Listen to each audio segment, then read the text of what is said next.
ওনাদেরও সময় শেষ হয়ে গেল, সময় 45 মিনিট। জুলুম জুলুম একদিন ঠেকা খাবেই, আজ হোক আর কাল হোক, জুলুম একদিন ঠেকা খাবেই। তবে বিচারের মাঠে আবার বিচার হবে, সেটা কঠিন। যারা জাকাত দেয় না তারাও জালেম, তারা কার উপরে জুলুম করেছে? ফকির মিসকিনের উপরে জুলুম করেছে, এদের বিচার দেরিতে হবে। একটা কথা মনে রাখবেন, জালেমের বিচার দেরিতে হবে। কেউ যদি আমার টাকা কর্জ নিয়ে না দেয়, ও জালেম। আমি একজন বড় ব্যবসায়ী, আমার অধীনে থেকেও আমার কাপড় চোপড় টাকা পয়সা আত্মসাৎ করেছে, ও জালেম। আমি জাকাত বের করিনি, আমি জালেম। আমাদের বিচার পরে হবে। একদিন যদি লেট হয় তাহলে 50,000 বছর, আর যদি 3 দিন হয় তাহলে 1.5 লক্ষ বছর। কত দিন দেরি হবে আল্লাহ ভালো জানে। বিচারের মাঠে যেন জালেম অবস্থায় উঠতে না হয়, খুব কঠিন, কারো রক্ষা হবে না। অনেক দিন পরে হলো ফেরাউন চলে গেছে। আল্লাহ তাআলা মুসাকে বলছেন ফেরাউনের কাছে যেতে হবে। মুসা আলাইহিস সালাম বলছেন, না না না না না, আমি ভালো করে ভাষা কথা বলতে পারি না, মুখের সমস্যা আছে, আমি যেতে পারবো না। না, যেতে হবে। ফেরাউনের পক্ষ থেকে আমার উপর একটা অপরাধের অভিযোগ আছে, সেটা সত্য। 1 থাপ্পড় দিয়ে আমি মানুষ মেরেছি, ও আমাকে মেরে দিবে। তখন বলছেন যে আমি তোমার সাথে আছি, তুমি যাও, ও কিভাবে মারবে দেখব। বলে আমি একাই যেতে পারবো না, আমার ভাইকে দিতে হবে। ঠিক আছে, তাই হলো। যাহাই চাইলে তাহাই দিলাম। এবার আপনি যান ফেরাউনের কাছে। ফেরাউনের কাছে দিয়ে দাবি জানালেন, নিজের অধিকার আগে আদায় করতে হবে। ফেরাউন, বনি ইসরায়েলকে ছেড়ে দিতে হবে। তখন ফেরাউন বলছে, তুই কে রে? তোমাকে কি শিশুকালে আমি লালন পালন করিনি? তুমি কি বহু বছর আমার মাঝে থাকোনি? তুমি যা করেছো তা করেছো, তুমি তোমার কর্ম করেছো। 1 থাপ্পড়ে তুমি মানুষ মেরেছো, তুমি বড় অকৃতজ্ঞ। আমার বাড়িতে খেয়ে পরে আমার কাছে স্বাধীনতা চাও, তুমি বড় অকৃতজ্ঞ। জি, আমি 1 থাপ্পড়ে মানুষ মেরেছি, এ কথাই ঠিক। আমি তখন ভুল পথে ছিলাম, আপনার হত্যার ভয়ে দেশ ছেড়েছি। আমার প্রতিপালক আমার প্রতি দয়া করেছেন, আমাকে জ্ঞানে গুণে পূর্ণ করেছেন, আমাকে নবী করেছেন। ঠিক তুমি আমার প্রতি অনুগ্রহ করেছ, বাল্য জীবনে আমাকে লালন পালন করেছ, অনুগ্রহ করে তুমি আমাকে খোঁটা দিয়েছ। খোঁটা দিয়ে তুমি বনি ইসরায়েলকে দাস দাসীতে পরিণত করেছ। তুমি বড় উদ্ধত স্বৈরাচার, সীমা লঙ্ঘন করেছ। ফেরাউন বলল, একে হত্যা করতে হবে। আগে আগে মুসা পালালেন, পিছে পিছে ফেরাউন ধাওয়া করল। সঙ্গী সাথী বললেন, ইন্নাল্লাহ মুদরাকুন, আমরা আটকা পড়েছি। তখন মুসা আলাইহিস সালাম বললেন, কাল্লা, কখনো নয়, অসম্ভব, এটা হতে পারে না। ইন্না মাইয়া রাব্বি, আমার সাথে আমার প্রতিপালক রয়েছেন, সায়াহদিনী, তিনি আমাকে পথ দেখাবেন। ফেরাউন আমাকে ধরে নিবে মানে? এটা হতেই পারে না। একটু আগে আল্লাহ বললেন, মুসা আমি তোমার সাথে আছি। এখন মুসা আলাইহিস সালাম বলছেন, আল্লাহ আমার সাথে আছে। বাঁচার পথ আল্লাহ বের করে দিলেন। এক পর্যায়ে ফেরাউন জুলুম থেকে বিরত হয়ে দুনিয়া থেকে বিদায় নিয়ে নিল। বলল, আন্নাহু লা ইলাহা ইল্লাল্লাযী আমানাত বিহি বনী ইসরাঈল, আমি ফেরাউন সে আল্লাহকে মেনে নিলাম যে আল্লাহকে বনী ইসরাঈল মেনে নিয়েছে। ওয়া আনা মিনাল মুসলিম, আমি ফেরাউন একজন মুসলিম। কে বলছে এই কথা? ফেরাউন বলছে।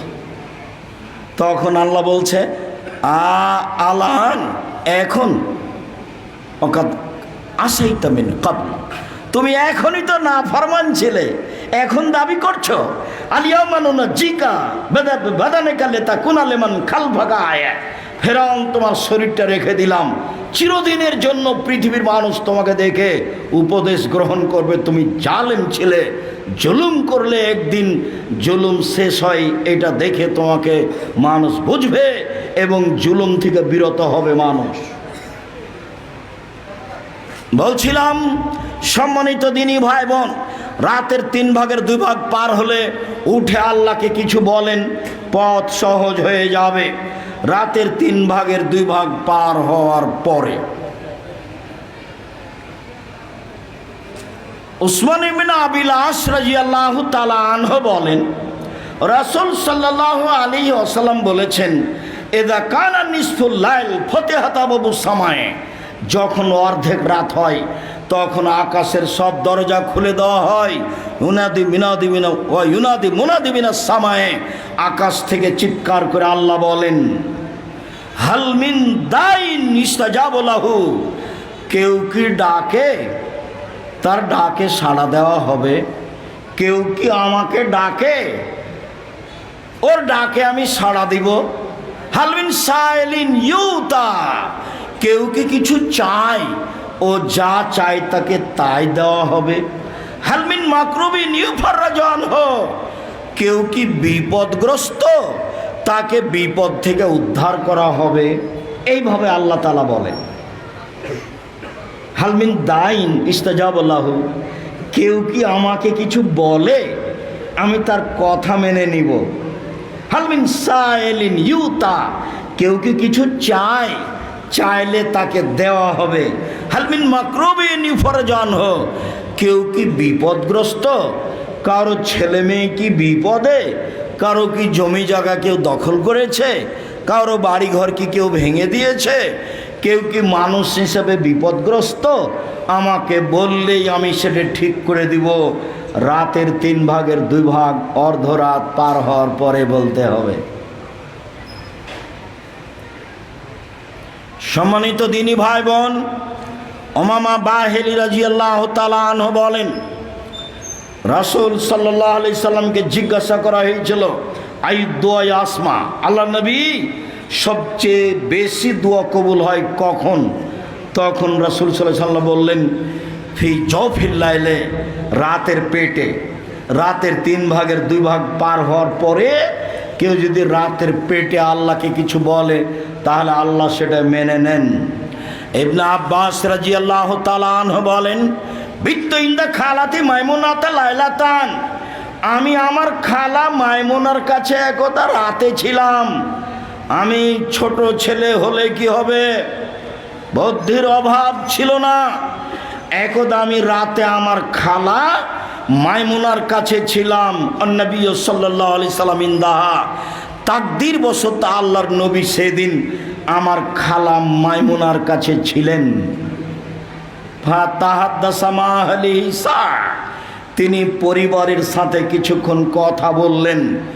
এশার সালাতের পরে স্ত্রীর সাথে সাংসারিক পারিবারিক প্রয়োজনীয় কথা বলা ভালো।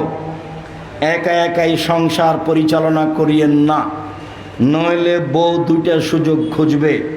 একটা খুঁজবে এ আমার খোঁজ খবর নেয়, আর একটা খুঁজবে আপনার অজান্তে সংসারের ক্ষতি করবে, তখন ও হয়ে যাবে হস্তিনী, সংসারটা নষ্ট হবে।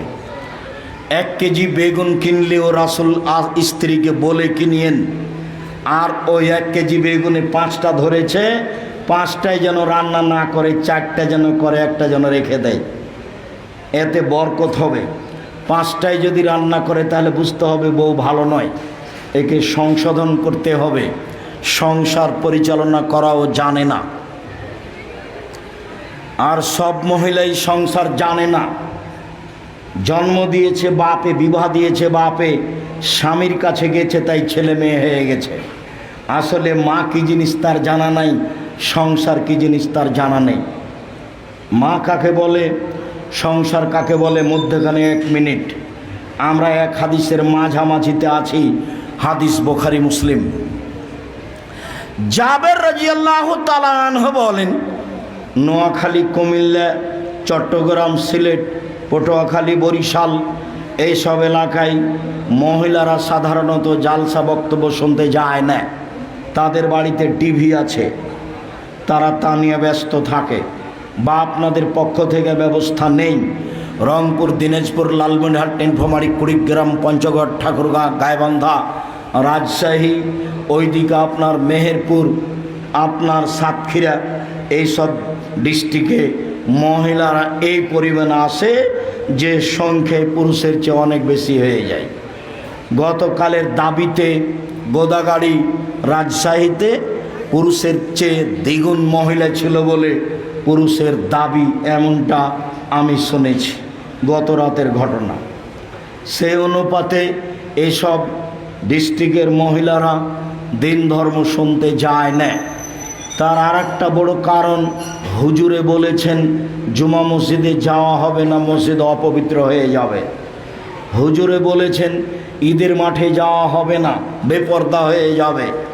তাহলে ঈদের মাঠে গেলেই যদি বেপর্দা হয়ে যায়, মসজিদে গেলে যদি মসজিদ অপবিত্র হয়ে যায়, তাহলে এরকম দিনে বৈঠকে আসলে তো আরও বেপর্দা হবে। তখন তারা আর আসে না, সব দিক দিয়ে বাধাগ্রস্ত, ধর্মের দিক দিয়েও বাধাগ্রস্ত।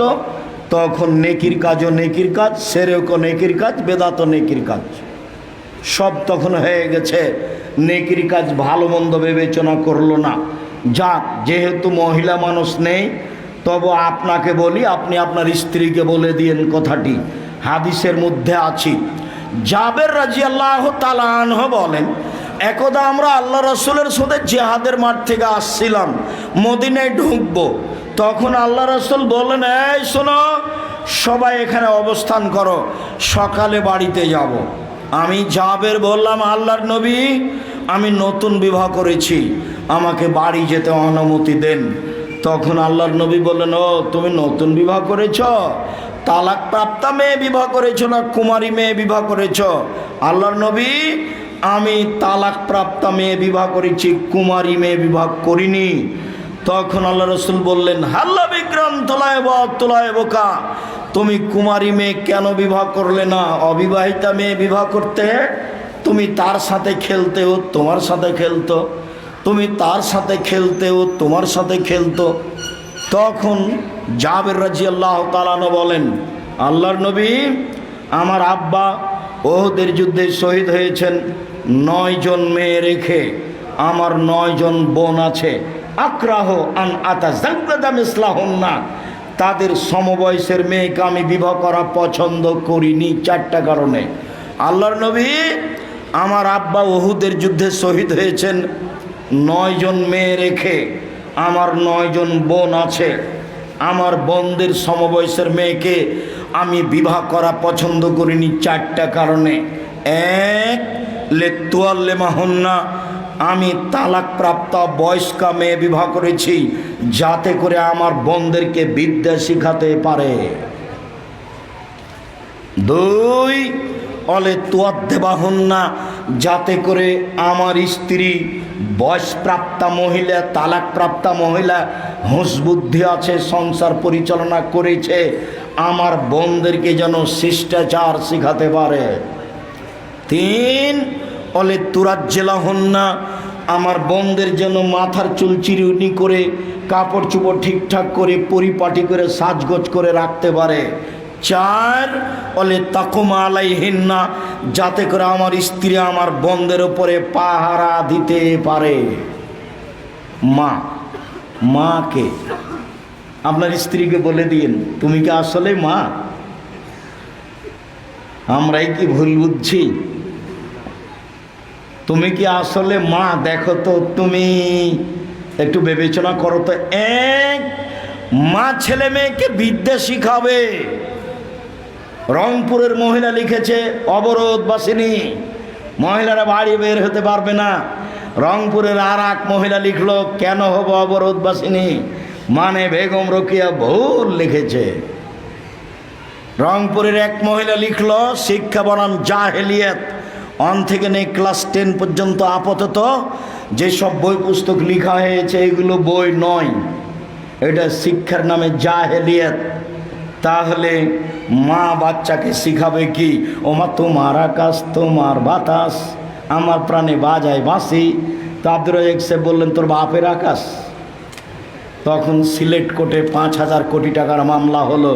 আব্দুর রাজ্জাক বিন ইউসুফ কবি ঠাকুরের নিন্দা করেছে। ঠাকুর বলেছে, ও কালিমা তোমার আকাশ তোমার বাতাস, যতবার বলছে তোমার আকাশ তোমার বাতাস, ততবার ঠাকুর বলছে ও কালিমা তোমার আকাশ তোমার বাতাস।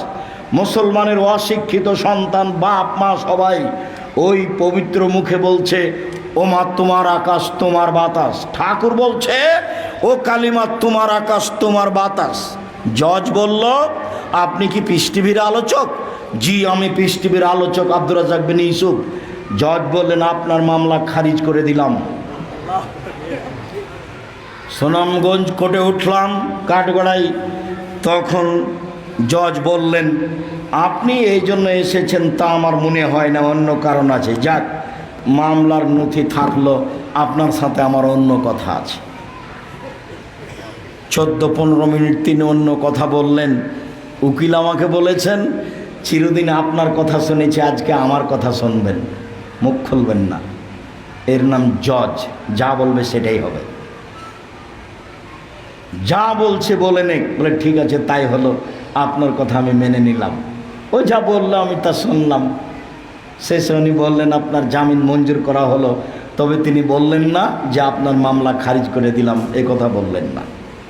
আর একবার গেছিলাম তারপর থাকে। নজরুল ইসলাম বলেছেন মসজিদের পাশে কবর দিও ভাই, এই গুনাহগার গোরাবাজ হতে পাইবে রেহাই। তো মসজিদের পাশে কবর দিলে কবরে শাস্তি মাফ হয়ে যাবে? তখন আমি বললাম যে মসজিদের পাশে কেন, আপনার বাপের কবর যদি কাবা ঘরের নিচে হয় হবে না? আমল দেখেই বিচার হবে, আমল দেখেই বিচার হবে। এক, বিদ্যা শিখাবে মা। 2, শিষ্টাচার শিখাবে মা। মা জানে না শিষ্টাচার কাকে বলে। আপনি একটা বাচ্চার পেশাব পায়খানের পট নিয়ে গেছেন, সেটা হলো ঘোড়া। এই পট আমাদের বাসায় 3 মিনিট থাকার সুযোগ রাখে না, আপনার বাসায় মাস মাস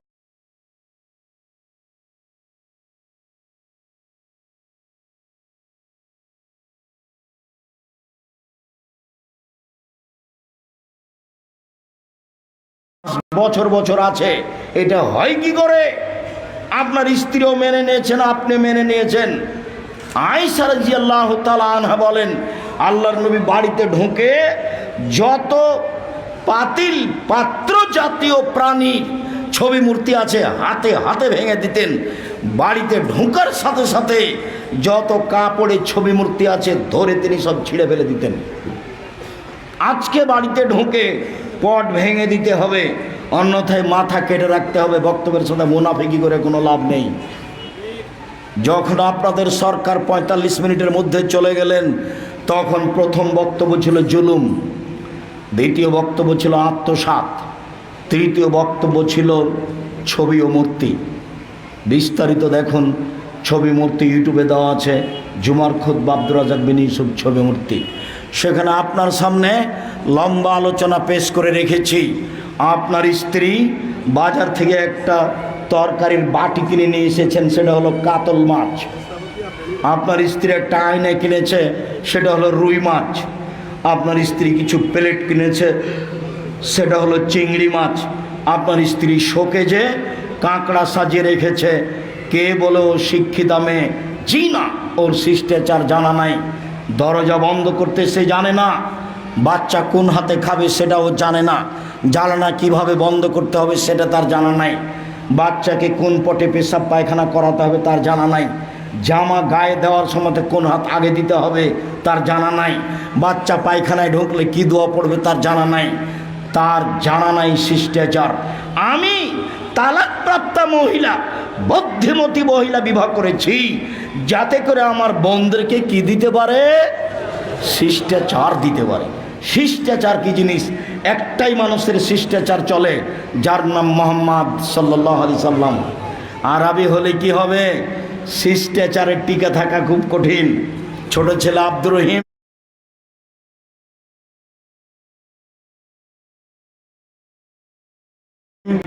মিশরে পড়াশোনা করত, সেই সুবাদে গাজা ফিলিস্তিনের লোককে সাহায্য করতে গেলাম। সাহায্য করতে গিয়ে যে সবগুলো জিনিস দেওয়া আছে ওই পাত্রে দেওয়ার সময়তে সবাই বাম হাতে নিচ্ছে, সবাই বাম হাতে দিচ্ছে, পুরুষ নারী সবাই। দেওয়া বন্ধ করে একটা বক্তব্য দিলাম, ডান হাতে নিতে হবে। তারা আমার চেয়ে বেশি বুঝলো, তারা হচ্ছে মূল আরবি মানুষ। আমি নবীর কথা বললাম, একবারে হাসি মুখে খটখট করে মেনে নিল, বুঝলো। এবার যখন আবার দিলাম তখন বাম হাতে নিল। কেন? মানুষ অভ্যাসের দাস। ওটা হলো চলমান গতি, বুঝলো ঠিকই, কিন্তু নেওয়ার সময়তে বাম হাত বাড়ালো। দেখেন এক শ্রেণীর শিক্ষিত মানুষ বাম হাতে খাচ্ছে আপনার সামনে। ও আবার চেয়ারম্যান, ও আবার মেম্বার, ও আবার ডিসি, ও আবার এমপি, ও আবার প্রতি বছর হজ করে। আপনিও তার মধ্যে হবেন না, বাম হাতের সুযোগ নেই। আয়েশা রাদিয়াল্লাহু তাআলা আনহা বলেন, কানে ইয়াদু রাসূলুল্লাহ সাল্লাল্লাহু আলাইহি ওয়াসাল্লাম তামিহু তাহরি, রাসূলের ডান হাত ছিল খাদ্যের জন্য, ভালো কাজের জন্য। ওয়া ইয়াদু রাসূলুল্লাহ সাল্লাল্লাহু আলাইহি ইসরা, রাসূলের বাম হাত ছিল লে খালাইহি অমিন কাদা, পেশাব পায়খানার জন্য আর অপবিত্রতার জন্য। পানি খরচ বাম হাতে, পেশাব পায়খানা বাম হাতে, পুরুষ অঙ্গ স্ত্রী অঙ্গ স্পর্শ বাম হাতে, খারাপ কিছু বাম হাতে। তো মানুষ এখন বাম হাতে পানি খাচ্ছে, তার মানে মানুষ এখন খারাপ হয়ে গেছে। মানুষের এখন বিবেক কমে গেছে, বুদ্ধি কমে গেছে। 3, আমার বোনদেরকে যত্ন করে রাখবে, মাথার চুল চিরুনি করে সুন্দর করে। 4, পাহারা দিবে। মা মানে পাহারাদার। আম্মু কোথায় গেছিলে? এই চুলকে উপর দিকে বেঁধে ধামাওয়ালির মতো করে কোথায় যাচ্ছ? চুল খোলো, চুল পিছন দিকে বাঁধো, ওভাবে করেছো কেন? এক চুলের বাম দিকে সিধি করেছো কেন? মাঝামাঝিতে করো। কে বলবে এগুলি? মা। ছি ছি ছি। আম্মু খালেদা নখ বড় কেন? হায় করেছো কি তুমি? আমাদের নবী বলেছেন নবীগণের বৈশিষ্ট্য 10টি। আমাদের নবী বলেছেন নবীগণের স্বভাব হলো 10টি। আমাদের নবী বলেছেন সকল নবীর স্বভাব হলো 10টি, বৈশিষ্ট্য হলো 10টি। 1, এফাউল্লোহা, দাড়ি বড় করতে হবে। কেটে ফেললে পাপ হবে, চেঁচে ফেললে অভিশাপ হবে। ও তখন মহিলা হতে চায়, মহিলার দাড়ি নেই, চেঁচে ফেলে মহিলা হতে চায়, তখন এটা অভিশাপ হবে। চোখের পাওয়ার কমে যাবে, স্ত্রী মিলন ক্ষমতা কমে যাবে। দাড়ি থাকলে এগুলি থাকবে। 2, কাসুসারে, মোচ কেটে ফেলতে হবে, ব্লেড নয়, চেঁচে ফেলতে হবে না, কিছু মোচ থাকবে, কিছু কাটতে হবে। 3, কাসুলাজ পারে, নখ কেটে ফেলতে হবে। পুরুষ নারী সবাকে নখ কেটে ফেলতে হবে, বাধ্য নখ কাটতে হবে। আই খালে দেখ, ছিছি নখ বড় কেন? নখ কাটো। রাস্তাঘাটে প্রায় সব মেয়েরই নখ বড়, আপনার চোখে পড়ে। ওর বাপ নাই, ওর ওটা চাচা, যাকে ও বাপ বলে, আর যাকে ও মা বলে সে হলো তার খালা বা সৎমা। এই ছোড়া, এক মাকে যে তার বাচ্চাকে শিষ্টাচার শিখাতে পারে তার নাম মা। নখ বড় আছে, সে তার বাচ্চাকে কি শিষ্টাচার শিখালো? আর বাপে বিবাহ দিয়েছে, স্বামীর কাছে গেছে, সেই জন্য বাচ্চা হয়ে গেছে। কে বলেছে ও মা? ও হলো একটা হস্তিনী মা, ও মা নয়। মা হলে স্বভাব ভালো হতে হবে, শিষ্টাচার ভালো হতে হবে। নখ কেন বড়? কপালে কেন টিপ? হিন্দুদের কপালে থাকে টিপ। হিন্দু মেয়েদের বিবাহ করার 10টি পদ্ধতি আছে, তার একটি পদ্ধতির নাম রাক্ষসী বিবাহ। মেয়ের বাপ বিবাহ দিবে না, ছেলে বিবাহ করবে। জোর করে যদি কপালে টিপ দিতে পারে তাহলে বিবাহ হয়ে গেছে। মুসলিম মহিলার কপালে টিপ থাকবে কেন? ইহুদি খ্রিস্টানদের পতিতালয়ের মেয়েদের বৈশিষ্ট্য হলো নখে নেইল পালিশ দেওয়া। ইহুদি খ্রিস্টানদের পতিতালয়ের মেয়েদের বৈশিষ্ট্য হলো নখে নেইল পালিশ দেওয়া। ইহুদি খ্রিস্টানদের পতিতালয়ের মেয়েদের বৈশিষ্ট্য হলো নখে নেইল পালিশ দেওয়া। মুসলমানের মেয়েদের নখ বড় থাকবে না, নখে নেইল পালিশ থাকবে না, নখে থাকবে মেহেদি। হাতের নখে তো থাকবেই, পায়ের নখেও থাকবে। মুসলিম মহিলারা হাতের নখে, পায়ের নখে মেহেদি লাগাবে, জরুরিভাবে পুরুষ লাগাতে পাবে না। নাথু লেবেতে বগলের লোম উঠিয়ে ফেলতে হবে, ব্লেড নয়। যেভাবে সহজ উঠাতেই হবে। নবীগণের বৈশিষ্ট্য হালাকুল আনাত, নিচের লুম পরিষ্কার করতে হবে। ঊর্ধ্বে টাইম 40 দিন, নারী পুরুষ একই হুকুম। বলছিলাম নবীগণের বৈশিষ্ট্য, মা বাচ্চাকে শিষ্টাচার শিখাবে। মধ্যে আছে কথার হাদিসের, চলেন এখানে রেখে দিলাম। এবার ইবনে আব্বাস বলছেন আল্লাহর নবী রাতের 2 ভাগ যখন পার হয়ে গেল, ফালাম্মা, যখন রাতের 3 ভাগের 2 ভাগ পার হয়ে গেল, কামা রাকাদা, তিনি উঠে বসলেন। নাজারা ইলাস সামায়ে, আকাশের দিকে তাকালেন। আকাশের দিকে তাকিয়ে বললেন ইন্না ফি খালকিস সামাওয়াতি ওয়াল আরদ ইখতিলাফিল লাইলি ওয়ান নাহার লায়াতিন লিউলিল আলবাব আল্লাযীনা ইয়াযকুরুনাল্লাহা কিয়ামান ওয়া কুউদান ওয়া আলা জুনুবিহিম। নিশ্চয় আকাশ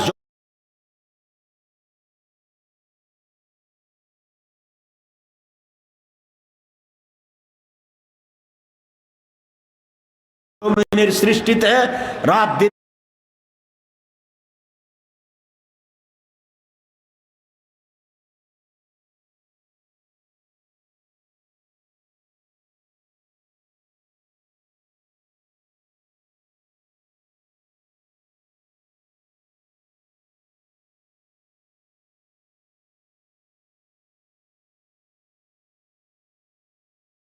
আসা যাওয়াতে নিদর্শন রয়েছে জ্ঞানী ব্যক্তিদের জন্য, যারা আল্লাহকে ডাকে বসে, আল্লাহকে ডাকে শুয়ে, আল্লাহকে ডাকে দাঁড়িয়ে, তাদের জন্যই জমিন আকাশ রাত দিনের সৃষ্টিতে।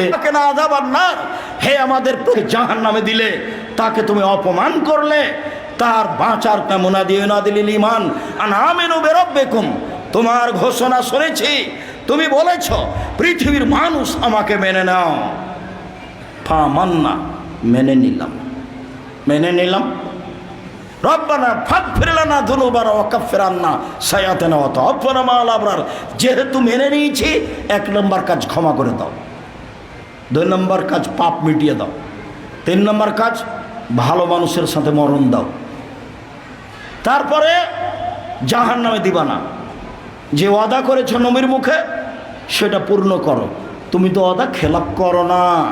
5 আয়াত, নইলে সূরা আল ইমরানের শেষ রূপ। কথা বোঝা গেল না?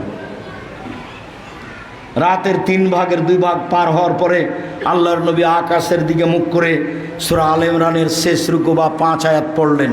মুখস্থ নাই মনে হয়, এটা তো নোয়াখালী, প্রায় সবাই হাফেজ। আমি খালি নই, আমি কোনো রুকমুরে ছেঁচড়া মেছড়া করে পড়ি, আপনাদের সামনে আসি। আমার আপনাদের উপরে খুব ভালো ধারণা।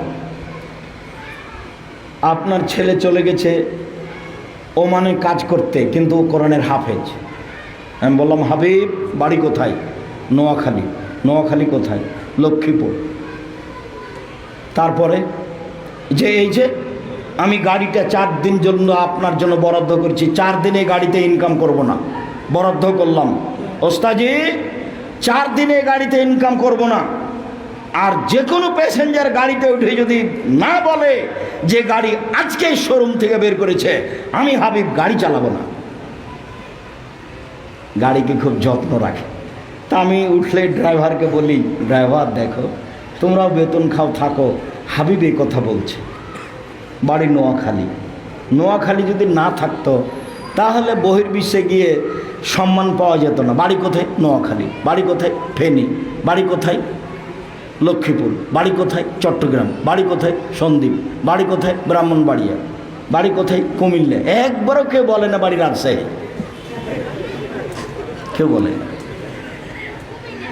তো প্রায় কোরআনের হাফেজ, সবাই ভালো উচ্চারণ করেন, পড়তে পারেন, মুখস্থ করে নেবেন। সূরা আল ইমরানের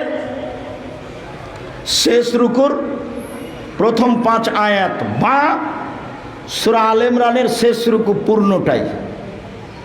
এবার চলেন, ইবনে আব্বাস রাদিয়াল্লাহু তাআলা আনহু বলেন, কানান নবী সাল্লাল্লাহু আলাইহি ওয়াসাল্লাম ইযা কামা মিনাল লাইলি ইয়াতাহাজ্জাদ, যখন আল্লাহ রাসূল তাহাজ্জুদ পড়তে উঠতেন তখন তিনি বলতেন, আল্লাহ তোমার প্রশংসা, আকাশ জমিন এবং এর মধ্যে যা কিছু রয়েছে তার প্রতিষ্ঠাতা তুমি। আলাকাল হামদ, প্রশংসা তোমার। আনতা নূরুস সামাওয়াতি ওয়াল আরদি মান ফিহিন্না, আকাশ জমিনের আলো তুমি, এর মধ্যে যা কিছু রয়েছে রাত তার আলো তুমি।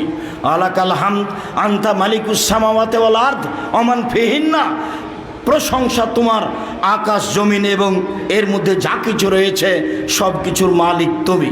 ওয়ালাকাল হামদ, প্রশংসা তোমার, আনতাল হাক্ক, তুমি সত্য, ওয়াদাকাল হাক্ক, তোমার ওয়াদা সত্য, ওয়ালাকা ওকা হাক্কুন, বিচারের মাঠে তোমার সাক্ষাৎ সত্য, ওয়া কাওলুকা হাক্কুন, তোমার কথা সত্য, ওয়াল জান্নাতু হাক্কুন, জান্নাত সত্য, ওয়ান নারু হাক্কুন, জাহান্নাম সত্য, ওয়ান নাবিয়ুনা হাক্কুন, নবীগণ সত্য, মুহাম্মাদুন হাক্কুন, মুহাম্মদ সত্য, অসাত হাক্কুন, কিয়ামত সত্য।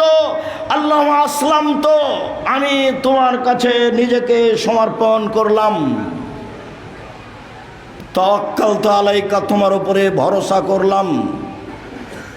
আমানতু বিকা, তোমাকে মেনে নিলাম। অবেকা নাবত, আমি তোমার দিকে অভিমুখী হলাম। অবেকা খাসান্ত, সব কিছু তোমার কাছে। ওয়াইলাইকা হাকামত, বিচারাদি তোমার কাছে পেশ করলাম। আল্লাহুম্মা গফিরলি মা কাদ্দামতু ওয়া মা আখখারতু ওয়া মা আসরারতু ওয়া মা আলানতু ওয়া আনতা আ'লামু বিহি মিন্নি।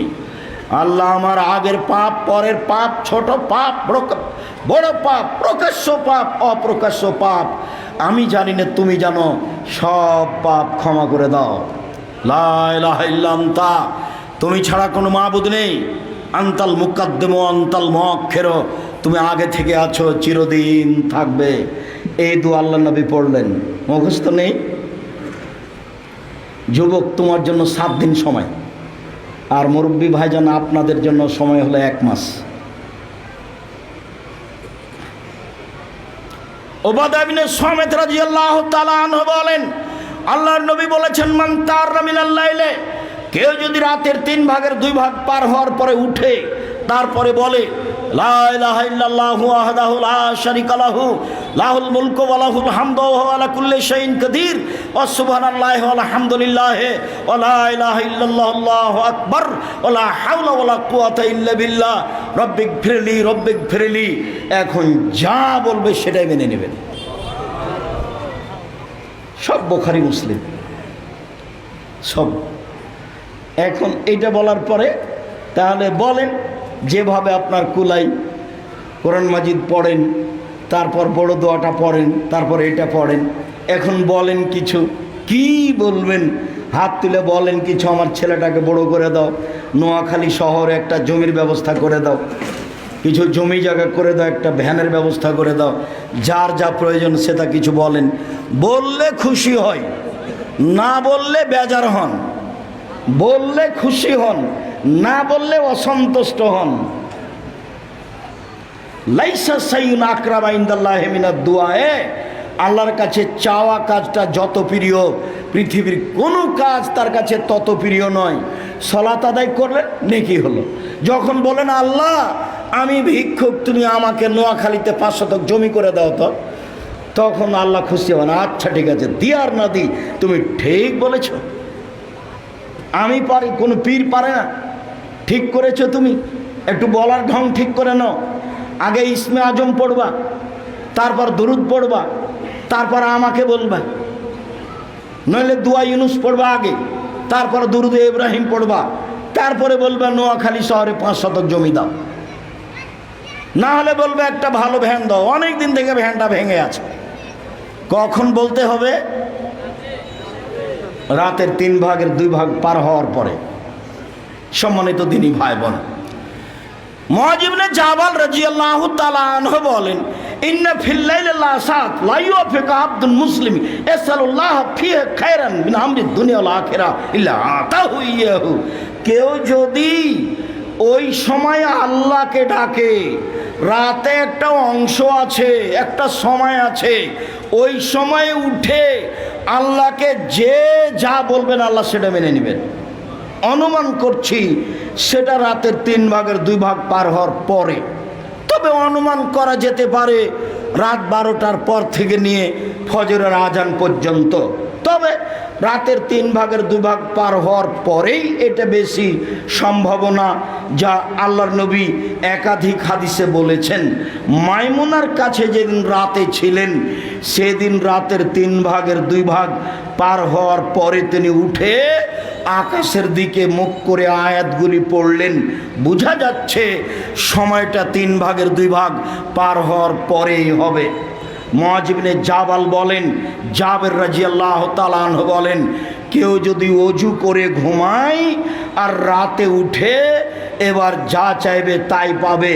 ওযু করে ঘুমালে এটা বেশি সুবিধা হবে, বেশি সুবিধা হবে। ওযু করে ঘুমাবেন ডান কাতে, বলবেন আল্লাহুম্মা আসলামতু নাফসি ইলাইকা ওয়াজ্জাহতু ওয়াজহি ইলাইকা ওয়া ফাওয়াজতু আমরি ইলাইকা ওয়ালজাতু জাহরি ইলাইকা রাগবাতু রাহাবাতান ইলাইকা লা মালজা ওয়ালা মানজা মিনকা ইল্লা ইলাইকা আমানতু বিকিতাবিকা আল্লাযী আনজালতা ওয়া নাবিয়িকা আল্লাযী আরসালতা। এটা ঘুমানোর দোয়া। এটা আল্লাহর নবী নিয়মিত বলতেন। এই যাও এলা ফেরাসে ইস্তাজালা শিক্কিহিল আইমান। যখনই তিনি বিছানায় যেতেন তখনই তিনি ডান কাতে শুইতেন। পা কোন দিকে থাকবে এটা বিবেচনা নয়। পেশাব পায়খানার সময় কেবলার দিকে মুখ করা যাবে না, এইটা কথা এসেছে। শোয়ার সময় পা কোন দিকে থাকবে এইটা বিবেচনা আসেনি। ভারত বাংলাদেশ পাকিস্তানের লোকেরা বুঝলো যে কেবলার দিকে পা করে শোয়া হবে না। আল্লাহর নবী বললেন ডান কাতে শোও, তোমার পা কোন দিকে আছে এটা বিবেচনার বিষয় নয়। নাটোরে এক জায়গাতে বক্তব্য দিতে গিয়ে কেবলার দিকে পা করে শুয়েছিলাম। 2 জন মানুষ এসে বলল, কেবলার দিকে পা করে যে শুয়ে আছে তার বক্তব্য শুনবো কি? ধর্ম এমনিতেই চলছে, ধর্ম এমনিতেই চলছে, কেউ এর পিছনে বিবেচনা করে না। ডান কাতে শুয়ে এই দোয়া পড়ে শুয়ে যাবেন ওযু করে। এবার রাতের 3/2 পার হওয়ার পরে আপনি আল্লাহকে বলেন, চলেন এইটুকু শেষ করে নিই আর একটু বলে ইসমে আজম পড়বেন। কথা লম্বার থাক। ইসমে আজম হলো আল্লাহুম্মা ইন্নী আসআলুকা বিআন্নাকা আনতাল্লাহ লা ইলাহা ইল্লা আনতাল আহাদুস সামাদুল্লাযী লাম ইয়ালিদ ওয়া লাম ইউলাদ ওয়া লাম ইয়াকুল লাহু কুফুয়ান আহাদ। তারপরে দুরুদে ইব্রাহিম, তারপরে নিজের কথা। যদি এখনই নিতে চান হাত এভাবে উঠাতে হবে, আর যদি চান তাহলে হাত এভাবে মুখের সামনে থাকবে। হাত উঠেই বলবেন, খালি হাত ফিরিয়ে দিতে আল্লাহ লজ্জা পান। এইভাবে উঠাবেন, মানে এখনই দেন, এখনই দেন, এখনই দেন। দেরি হতে পারে। নবীর দেরি হয়েছে 25 বছর, আর আমাদের নবীর দেরি হয়েছে 12 বছর। এক নবী দোয়া করছেন আর এক নবী হারিয়ে যাওয়ার কারণে। ইয়াকুব আলাইহিস সালাম দোয়া করছেন, ইউসুফ আলাইহিস সালাম হারিয়ে গেছেন এই জন্য। তো নবী দোয়া করছেন নবীর জন্য যে আমার ছেলে কোথায় হারালো, তুমি ছেলে ফেরত দাও। চাইতে চাইতে চাইতে 25 বছর পরে ছেলে পাওয়া গেল। আমি এখনই চালাবে, এখনই হয়ে যাবে, এইটা নয়। দোয়া জুমার খুতবা, বিশেষ প্রার্থনা আব্দুর রাজ্জাক বিন ইউসুফ, ওখানে বিস্তারিত নিয়ম দেওয়া আছে। আপাতত এ অংশ থেকে যাক, তারপরে চলে যাই অল্প আর সময়। আজকের জন্য লম্বা করছি না, অনেক দেরি হয়েছে। এতটুক যে আয়েশা রাদিয়াল্লাহু তাআলা আনহা বলেন, কানান নবী সাল্লাল্লাহু আলাইহি ওয়াসাল্লাম ইসাল্লি ফিমা বাইনা ইয়াফরাগা মিন সালাতিল ইশায়ে ইলাল ফজরে 11 রাকা। আল্লাহর নবী এশার সালাতের পর থেকে নিয়ে ফজরের সালাত পর্যন্ত এই সময়ে 11 রাকাত সালাত আদায় করতেন। উইসাল্লামে মিন রাকাতাইনে 2 রাকাত পড়ে সালাম ফিরতেন, 2 রাকাত পড়ে সালাম ফিরতেন। শেষে 1 রাকাত বিতির পড়তেন। 1 রাকাত বিতিরের হাদিসের সংখ্যা অনেক বেশি, 3 রাকাতের সংখ্যা কম, তবে সব বুখারী মুসলিম।